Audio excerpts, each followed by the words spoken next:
You learn that it's about results, not about the time. How you get there, I think that's a question of how you organize yourself and how you as a leader organize around the needs of your team. And it's always a give and take. Welcome to Get Inspired, your podcast to feel connected, empowered, and inspired by real-world role models and their stories of managing parenthood with successful careers. If anyone is an expert in juggling managing a company with parenthood, it has to be Tanja Dr, Waldeck, our guest on this week's podcast.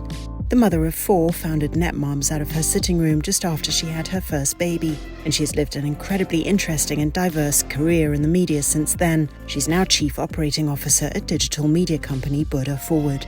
I'll hand over now to Ricarda Engelmeyer, the host of this podcast, to kick off today's interview.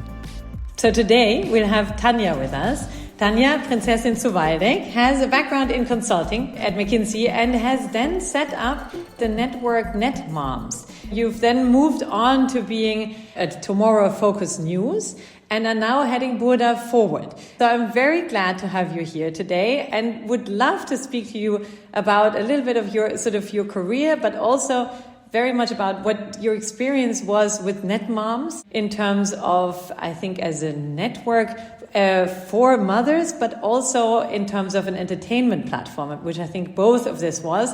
But also hear your entrepreneurial stories, which basically happened while you also had 4 kids at the same time. You said that you actually founded NetMoms sort of at the same time as giving birth to your first child. Can you please fill us in a little bit of how and why this happened at exactly that moment? Yes. Well, I was working for McKinsey for 6 years at that time. And when I was pregnant with our first child, I definitely took the decision that it's time to change, right? That this is a good time to basically try something. And then I talked with 2 friends of mine that we would really love to found an own company. And from my background, my father is American, so I've spent a lot of time in the States. And when I was rather bored in the last weeks before I gave birth, I also surfed around on American web pages. And I came across a couple of pages like Cafe Mom, which were really entertaining and fun. You could spend time, with other mothers or, pregnant women and talk about your situation. Basically just, have a good time together. And that was basically the core of the decision to take one of these models, to look at it and to basically bring it to Germany. So the core idea was to build a Facebook for moms at that time. And so we got started basically out of really the week after I gave birth. We had the first appointment with the notary 3 days later. And then just got started in my living room, basically. We had the baby next to us, we were sitting there working on our table and, just added basically to the team. And when my husband a couple of weeks later said, I'm really fed up with having 5 people in my living room the whole time, we looked for the first offices and investors. And that's how it evolved, actually. Everybody told us that this is a crazy idea, basically founding a company right after giving birth, that it's anyhow a stupid idea, that it would never work. And we just said, what do we have to lose, basically? I mean, otherwise I'm taking parental leave. I could also just try and see if that works out. And it has been a really interesting ride, but, you could see that there is a real need, that there are a lot of moms who are fed up with just reading boring articles about how you can be a good parent or a good mom, and who just wanted to have an exchange with peers, right? You are in that situation, and I think many of you can probably relate to that. When you're having your first child, everything changes around you. But a lot of your friends usually don't move along, right? I mean, I was one of the first in our friend, circle who had a baby, and suddenly you can't talk to anybody anymore because they go out, they do all kinds of stuff. They just can't relate to your problems or questions that you have right now. That's very true. It's funny how you say there's a real need, because I think there was 2 real needs. One is the entrepreneurial spirit in you that needed to get out there, like literally on the day when other mothers probably have just managed to leave the house once and go to a doctor. You're already wandering around and going to a notary to actually set your company up. And then on the other side, this peer exchange, which I very much share because I had sort of a very similar experience, that you need peers around you to actually talk about, not only actually, as you said, have fun and kind of have someone to talk to, because you're out of a sudden in a non-professional environment, and you have time during the day. But also in terms of actually talking about what are the next steps and how is your professional life going to look like, how will you set up your private life. So it's a real urge to sort of set up this network. In terms of peer exchange, what was your experience in the NetMom? What were the elements that were most important for the peer exchange? Or what are the kind of, let's say, key success factors for peer exchange? What was your experience there? Well, I think we actually served two different needs in this area. The first one was a lot of women were sitting at home, especially in the evening when their children, babies were asleep, and they couldn't leave the house, but they were looking for a different kind of entertainment. And it was just, they were happy to basically talk or write with other people, just have an exchange. I mean, I think you said that yesterday, Ricarda, a grown-up conversation, yeah, right? With somebody you can relate to. Not always your husband, sometimes he's out, or, he's handling the baby maybe in the evening, or, he just wants to watch TV. And we felt that a lot of the mothers especially wanted to use that time when it's off their hands basically to just talk, to be social, right? Something that they couldn't do during the day that much. That was the first one. And the other need was a lot of them were in special situations. Some of them were thinking about their career, what that meant to them. Others basically had, health topics with their child, a certain kind of allergy, their child being sick or having difficulties. And they said, I just don't find anybody, I can talk to about that, who has similar problems, where we can really have a peer exchange on how to handle the situation in your daily life. And I felt that was a high loyalty basically to those groups and to us as NetMoms, as an organization, when they felt that they finally found people in this network they could relate to. And they built very close friendships, actually, that still continue. Even, the platform is now 15 years old. There are still people, who say, hey, we still meet each other and talk to each other on this kind of topics. Because it's such a vulnerable time during that parental leave that you actually are open for new friendship, which is not always the case, that you have this window open.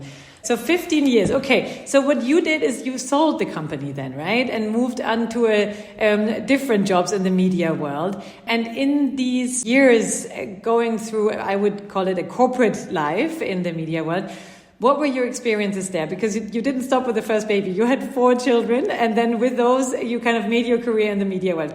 Can you share a little bit of what kind of challenges you faced? How, let's say, pre the wave of new work and pre-COVID, the work as a mother and the career sort of ladder as a mother looked like? Well, I sold the company 6 years later, so it's almost 10 years ago now. And I basically never thought that I would stay with Burda afterwards for so long. It's actually a surprise still now to me. But what Burda managed really well was they related to my entrepreneurial mindset and basically ambition. It's a company for entrepreneurs. That was the one part. On the parenting part, I met a lot of peers basically in management who also had several kids, men, women, that I found something I could really relate to. But the interesting part was when we talked about it, it was always only an issue they related with me. Like basically on management days where we went, on an offsite, the question was always raised to me at the table. Oh, what are you doing with your 4 kids now? They're still really small, aren't they?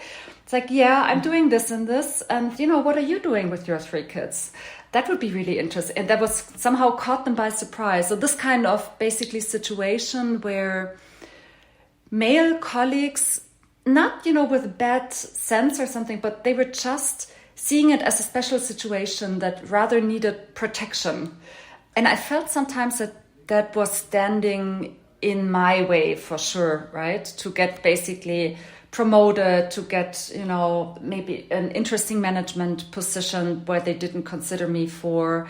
And I also see it many times when I now look across the company that there is still, the same kind of behavior. I would not say that they don't see women, but especially around parents, about mothers, they try to protect them where I believe there is no protection necessary, right? Or where they should consider them much more actively for this kind of positions. And we're trying to change this, right? To talk about this, to basically address that when we have promotions or new positions that have to be filled, that we actively try to think about the talents that we have who are also maybe just right now in parental leave. I mean, that's the effect that everybody's talking about. No? So as soon as you have more women on the board, you also have that previous experience and perspective that you can then integrate into new processes and getting sort of a new setup, a new culture in a company. So now the thing is, I mean, in your case, it's quite sort of clear that you had an experience of being a mother of 4 children, and you're now trying to kind of create things and make it sort of certain elements easier or better for women that follow you. But I think there's a little bit of a danger also if you have experienced something in a certain way and have created a kind of solution for this experience, and then try to sort of allow this to others, because let's assume you are a 65-year-old man who also had 4 children and hasn't seen your children for all of this time. It's going to make it really difficult to have had this experience and now allow others to open. So in our work, we quite often sort of hit a bit of a boundary where we face someone who now has to make a decision to make life, in inverted commas, easier for the next generation. How does that feel for you? I mean, it's a bit of a bigger question. It's not only parental leave, it's sort of also new work, home office, and all of that, which I guess you had either difficulties or it was, I don't think at the time when you had your children, home office was that kind of common as it is now post-COVID, right? How does it feel for you to kind of allow a different, easier, in inverted commas, setup? Well, I mean, I had the good and bad position of being an entrepreneur on my own during the time I had my kids, which now when I look back was really a luxurious position because I was always able to take this decision on my own, right? I mean, honestly, I did not take parental leave because, I mean, I ran my own business. There was nobody else running it if I wasn't there. So I went back to the office 2 weeks later after giving birth. But of course, I could arrange my private life around, my needs as well. I could pick up my kids at 3:00 and nobody would blame me, right? I mean, I just left the office and said, you can call me again after 6. I'm going to pick up my kids now. I'm going to play a little bit with them and I'm going to work in the evening. And basically, you learn that it's about results, not about the time, not about, FaceTime, right? I mean, I would never ask any of my colleagues, actually, not only the parents, but also people who want to do sports or, I mean, there are all kinds of, you have now parents you have to take care of. I mean, we have a lot of colleagues who now have to take care of their mother or father, this kind of things. But it's about results. How you get there, I think that's a question of how you organize yourself and how you as a leader organize around basically the needs of your team. And it's always a give and take, right? I mean, I think when you want flexibility, you have to first of all address it, but you also have to be clear on what you offer for it. And that's something I think we need more flexibility in thinking in the leadership, in the top management, to, not just say it's easier if somebody is there the whole time, but to think about, what can you basically achieve with the best talents where you sometimes maybe have to show some more flexibility, but they can tell you what they give you back for it. Mm-hmm. And I think in an absolute open war for talent right now, this becomes crystal clear to a lot of the leadership, that what we thought 10, 15 years ago and fought for, it's basically, I think it's over after Corona, right? Who doesn't move gets lost in this war. Can you share a couple of, now from the top position, right? So you're introducing a couple of these, let's say, policies or processes. Can you share a couple of elements that you have introduced at Burda Forward that you feel like make new work or parenting sort of easier? Well, first of all, I think the Corona time showed us that you can run a company completely out of 800 home offices. We did that successfully. I think that basically showed everybody it's doable. What we did now, we said, we don't want to go back to 100% office solution. That's just, nobody wants that. And I think it's not useful anyhow. So what we said, we expect people to use some of their time, and we said it should be around 20%, to basically invest in networking and in team time. So we said we need new formats where teams meet and really spend some time together. They have to feel a connection between each other, otherwise they're no team. But they have to fill this time with sense. And we need networking events on a company level across, basically certain kind of capabilities that we want to build, to basically talk about our strategy and culture, to develop that further. And these kind of formats, we expect people to invest their personal and face time, to come to the offices, to come to activities, to locations, to meet. Because if they don't spend the time to meet, they can't be part of this culture and company. That's just impossible. Then they're, legionnaires who could work anywhere, actually. But that's the minimum. What they do else, how they think about, going to the office, meeting in the office, or staying at home and working from the home office, is something they can arrange in their teams. There are teams who need more face time because they have to talk immediately. A lot of the content producing teams say, we have to throw across ideas immediately and then we have to bring it to the webpage in seconds. This is not something you can write, But other teams say, we can do the rest. We're distributed across Germany. We're going to do 80% of our work remote. That works perfectly well.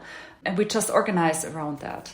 So we give teams a lot of freedom, basically, to organize around that. But we're crystal clear, we expect performance of those teams. We expect them as entrepreneurs to deliver results.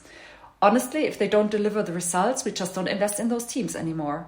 So it's a question of responsibility, own responsibility, of entrepreneurship, and basically taking this flexibility, but also the responsibility on the other side. Yeah, that's very true. Now, let's assume, we have a different sort of listeners who are in parental leave, but at different companies, and not everywhere this awareness is there and the flexibility.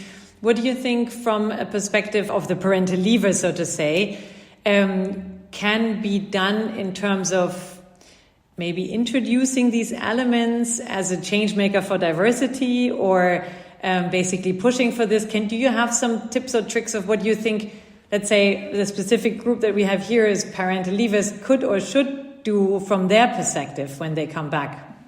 Well, I think investing also time in those networking activities in the company, and I'm sure almost every company has its kind of own activities around that. Investing in this kind of time makes complete sense to build your own network in the company and to make sure that this network basically flourishes, right? You need the network later on when you come back. And to early on basically get in a conversation around, what are your ambitions in the company? What do you expect? What do you want to give to the company? And to talk about career options early on definitely makes sense.